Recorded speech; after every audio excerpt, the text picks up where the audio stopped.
नमस्कार, आप देख रहे हो पीडीएस न्यूज़। मैं हूं पीसी सैनी। विक्रम यादव की शहादत को लेकर दूसरे दिन भी धरना जारी। ग्रामीण और परिजन अपनी मांग पर अड़े रहे। आज दूसरे दिन के 12 बजे तक के क्या हुआ धरने पर, वो सारी जानकारी है इस रिपोर्ट में। इस मामले के बारे में को संज्ञान में आया कि सूचना दी है ताकि परिवार को न्याय मिल सके। बिल्कुल, ये जो हमारा धरना चल रहा है 24 घंटे से ज़्यादा समय से चल रहा है और इस धरने का सूचना ही क्या सरकार की पूरे संज्ञान में है। सरकार के अधिकारियों तक हमारी जो मांग है वो पहुंच चुकी है और उनसे हमारी 4-5 दौर की वार्ता भी हो गई अधिकारियों से, लेकिन अभी तक फाइनल निर्णय नहीं हो पाया है। क्योंकि जो हमारी मांगे हैं वो सैनिक के स्वाभिमान की लड़ाई है, वो सैनिक के सम्मान की लड़ाई है और सैनिक के सम्मान की लड़ाई के लिए जब तक प्रशासन हमारी पूरी तरह से मांग नहीं मानेगा तब तक धरना समाप्त नहीं होगा। धरना तो अभी तो 24 घंटे हुए हैं, चाहे 48 घंटे हो जाओ, ये सारे जो नौजवान हैं इनमें इतना जोश और जज्बा है कि जब तक हमारी मांगे नहीं मानेंगे तब तक धरना समाप्त नहीं होगा। और हमारी यही मांग है कि सैनिक को एक सैनिक के सम्मान से उसकी अंत्येष्टि हो और जो उनकी एक सैनिक की डेड बॉडी को बिल्कुल एक आतंकवादी की तरह भेजा गया है, ये बहुत शर्मसार करने वाली घटना है। उनको खुद को, अगर आपके मार्फत से मेरी आवाज़ वहाँ तक जा रही है तो मैं कमांडिंग ऑफिसर से भी यही कहना चाहूँगा कि एक सैनिक का एक सम्मान होता है। जब आतंकवादी अजमल कसाब को भी फांसी दे करके दफनाया गया था तो भी उनके धार्मिक रीति रिवाज के अनुसार दफनाया गया था। और हमारा जो सैनिक जो 24 घंटे सेना पर डटा रहता है, जिसकी बदौलत आप और हम सब सुख और चैन की नींद सोते हैं, और उनके शव को उन्होंने ऐसे लावारिस हालत में भेज दिया, जिनके साथ जो हमारे यहाँ अधिकारी आए वो भी सिविल ड्रेस में आए। कोई तायद नहीं कर पा रहा था कि भाई वो सेना का जवान का शव जा रहा है, सेना के जवान साथ जा रहे हैं। तो मेरा निवेदन है आपके माध्यम से, अगर हमारी यहाँ आवाज़ पहुँच रही है तो अच्छी तरह से सुन लें कि जब तक हमारी मांग नहीं मानी जाएगी तब तक धरना समाप्त नहीं होगा। और हमें कुछ नहीं चाहिए, सैनिक का सम्मान चाहिए, सैनिक के सम्मान से ही सैनिक की अंत्येष्टि होनी चाहिए। लगा रहा है 24 घंटे से ज़्यादा धरने को हो गए, अभी कोई सहमति नहीं मिल पाई प्रशासन और परिजनों के बीच में, क्या करना? विक्रम यादव की शहादत को सब लोग ये मान रहे हैं कि उस व्यक्ति ने परिवार छोड़ करके भारत की रक्षा के लिए अपने प्राण दिए हैं। और जो मुद्दा है वो इसी बात का है कि किसी सैनिक की संशयपूर्ण हत्या, आत्महत्या अगर जनता को, परिवार को नज़र आती है तो उसमें सेना की ये जिम्मेदारी बनती है कि वो परिवार को ये बात बताए कि इसमें मूल बात क्या छिपी हुई है। और जो सैनिक, जो व्यक्ति सेना में जाकर के देश की सेवा के लिए एक बार चला गया, भले एक दिन के लिए चला गया, भले ही वो भर्ती हो गया, वो अपने आप में इस बात का परिचायक है कि उसने अपने प्राण देश की सेवा के लिए दिए हैं, देश की सेवा में रहते हुए दिए हैं। जिस प्रकार से उनकी पार्थिव देह को यहाँ लाया गया वो बड़ा दुर्भाग्यपूर्ण था। और मैं इस बात की कड़े शब्दों में निंदा करता हूँ कि जिस तरीके से उनको यहाँ लाया गया, एक सिविल एम्बुलेंस में लाया गया, एक सिविलियन की तरह उनको लाया गया और संशय की स्थिति परिवारजनों से बात करते हुए सेना ने बार बार बनाई। ये विषय जो है बड़ा गंभीर विषय है और मैं विशेष तौर पर, मेरी आवाज़ जहाँ तक पहुँच पा रही है, मैं कहना चाहता हूँ कि हमारे क्षेत्र का, पूरे देश का नौजवान आज भारतीय सेना में जाने के लिए जी जान और पूरा समय और पूरी ताकत उसके लिए लगाता है। और अगर वो इस प्रकार का उदाहरण एक अपने साथी का देखता है तो ये बड़ी पीड़ा की बात है।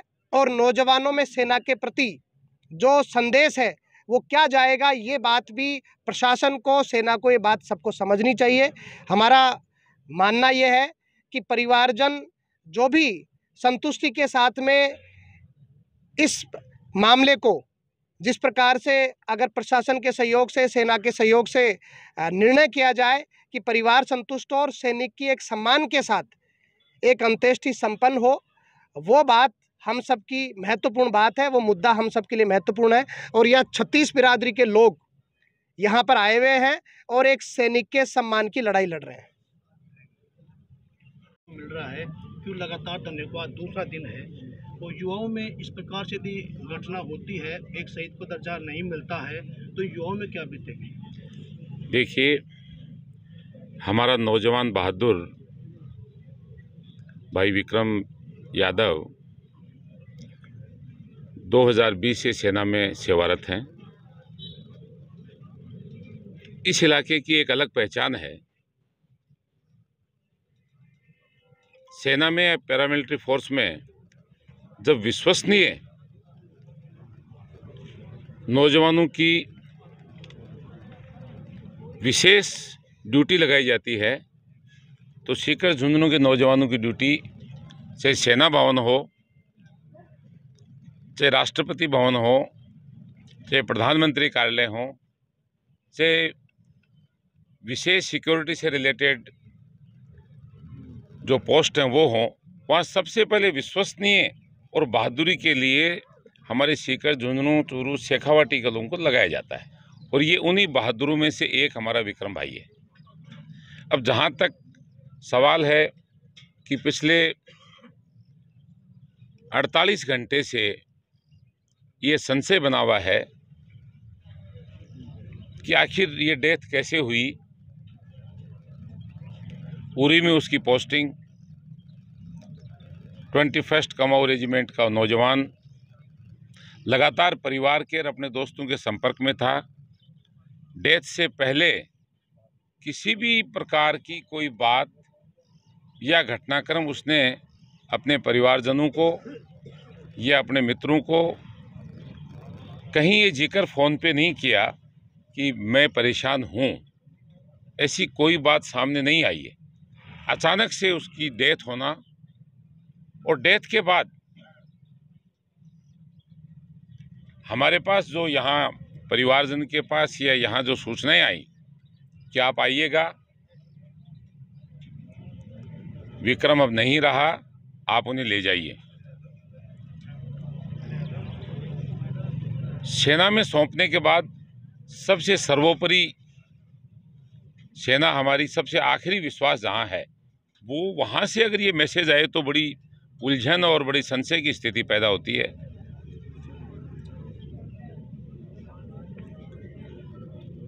बारामूला के एसपी से सीकर एसपी साहब की बात हुई। परसों रात को यह सूचना जब जावरजी यादव ने, रानौली वालों ने दी, मैं बाहर था, वहाँ से मैंने एसपी साहब से बात की। उन्होंने वापस फ़ोन भी किया कि नहीं, वो इंडिगो से आ रहे हैं। लेकिन जब यहाँ पहुँचे हैं तो एक एम्बुलेंस के साथ आज तक पिछले 23-24 सालों से तो हम भी सब जगह घूम रहे हैं। मेरे ध्यान में तो ऐसा कोई मामला नहीं आया कि सेना के किसी नौजवान को इस तरह से लाया गया हो। सेना के नौजवान को लाने के लिए बाकायदा उनके पास सारे साधन हैं, उनकी अपनी एक अलग से टीम बनी होती है और उस टीम में भी उस इलाके के ख़ास तौर से बच्चों को भेजा जाता है कि भाई जहाँ का ये शहादत हुई है, शहीद जहाँ का हुआ है, उस इलाके के बच्चे अगर नौजवान वहाँ पर पोस्टेड हैं, आसपास में पोस्टेड हैं, तो उनको बुलाकर भेजा जाता है। हर केस में आप और हम ये देख सकते हैं। यहाँ पर क्या हुआ है वो हमारे सामने है। जो ही हमारे शहीद भाई की पार्थिव शरीर यहाँ पर आया तो यहाँ के नौजवानों का, यहाँ के हम सब का उग्र होना स्वाभाविक है। उग्र नहीं है, ये मन की पीड़ा है और इस पीड़ा को उजागर करने के लिए ए से लेकर जेड तक जहाँ जहाँ एजेंसियाँ बनी हुई हैं वहाँ तक हज़ारों लोगों ने पहुँचाई हैं। आप ये समझिए कि यहाँ पर हज़ारों लोग हैं, लेकिन ये करोड़ों लोगों की आवाज़ है। पूरे सीकर ज़िले में नहीं अपितु पूरे प्रदेश में इस बात के लिए हर कोई चिंतित है, पीड़ित है, अपने आप को बहुत एक एहसास कर रहा है पीड़ा का कि ये क्या हो रहा है। जब सेना से इस तरह की बातें आ रही हैं, सेना का दायित्व तो ये है कि पूरी एजेंसी स्टेट गवर्नमेंट को अवगत कराए। उनकी पूरी एजेंसियां बनी हुई हैं, स्टेट लेवल के ऊपर एजेंसी बनी हुई है, डिस्ट्रिक्ट लेवल पे सैनिक सलाहकार समिति बनी हुई है, डिस्ट्रिक्ट लेवल के ऊपर हमारे सैनिक कल्याण बोर्ड बने हुए हैं, उनके अधिकारी हैं। आखिर क्यों इसको छुपाया जा रहा है? पोस्टमार्टम की जहाँ तक बात आ रही है, चर्चा में ये भी आ रहा है कि 1 गोली लगी है, 2 गोली लगी हैं, 3 गोली लगी हैं। जो भी गोली लगी हैं उसके पोस्टमार्टम की पूरी जानकारी जो है वो SMS हॉस्पिटल बड़ी एजेंसी है, वहाँ से टीम बुलाई जा सकती है। तुरंत प्रभाव से वो टीम जो है उसके बारे में यहाँ पर जांच करके और चिन्हित करे। यहाँ किसी भी प्रकार का प्रपंच करने के लिए कोई नहीं आया है। ये सब पीड़ा जो है वो पीड़ा सब यहाँ के लोगों की भी है, नौजवानों की भी है। और सेना में सबसे ज़्यादा जो हाजिरी है वो इस इलाके की है। तो एक मन में बहुत भारी उठा पटक मची हुई है कि आखिर ये हो क्या रहा है। इसलिए सैन्य अधिकारियों को, रक्षा मंत्रालय से जुड़े हुए जो अधिकारी हैं वो यहाँ तक हम सबको संतुष्ट करें कि सच्चाई है, लेकिन संतुष्ट करने के बावजूद भी इस तरह से हमारे शहीद के पार्थिव शरीर को यहाँ लाने की आवश्यकता क्यों हुई। ससम्मान शरीर यहाँ पार्थिव शरीर आता, ससम्मान उनको सलामी दी जाती, ससम्मान उसकी इंक्वायरी हो। इन सब बातों के ऊपर यहाँ कोई ये थोड़ी कह रहा है। आखिर उनके परिवार का आने वाला जो भविष्य है, उनका पालन पोषण है, उनकी जो पैकेज हैं, उन सारी बातों के ऊपर खुलासा करे सरकार, खुलासा करे यहाँ के सैन्य अधिकारी कि किस तरह से उनके परिवार का लालन पालन होगा, क्या पैकेज उनको दिया जाएगा। यही हमारी मांग है। परिवारजन अधिकारियों के साथ अलग से अभी चर्चा कर रहे हैं। उन्होंने कहा कि एक बार हम परिवारजन से बात करते हैं, परिवारजन बात करें। हम सब भी परिवारजन ही हैं। यहाँ किसी प्रकार की कोई पॉलिटिक्स नहीं है। इसमें साफ कोई बात यह है कि जनता को संतुष्ट करें। परिवारजनों का भविष्य जो है उस बच्चे के साथ टिका हुआ था। उस बच्चे के ऊपर, नौजवान भाई के ऊपर, उस शहीद के ऊपर कितने सहारा जो बूढ़े माँ बाप हैं उनका था, उन सब का आखिर होगा क्या।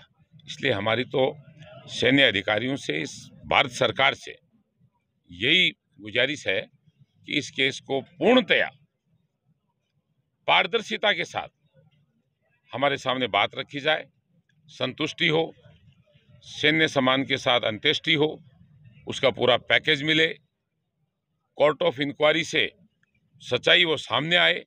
जहां घटना हुई है उस कमरे से बाहर बात नहीं आ रही है। कमरे की घटना कुछ और है, बाहर की घटना कुछ और है।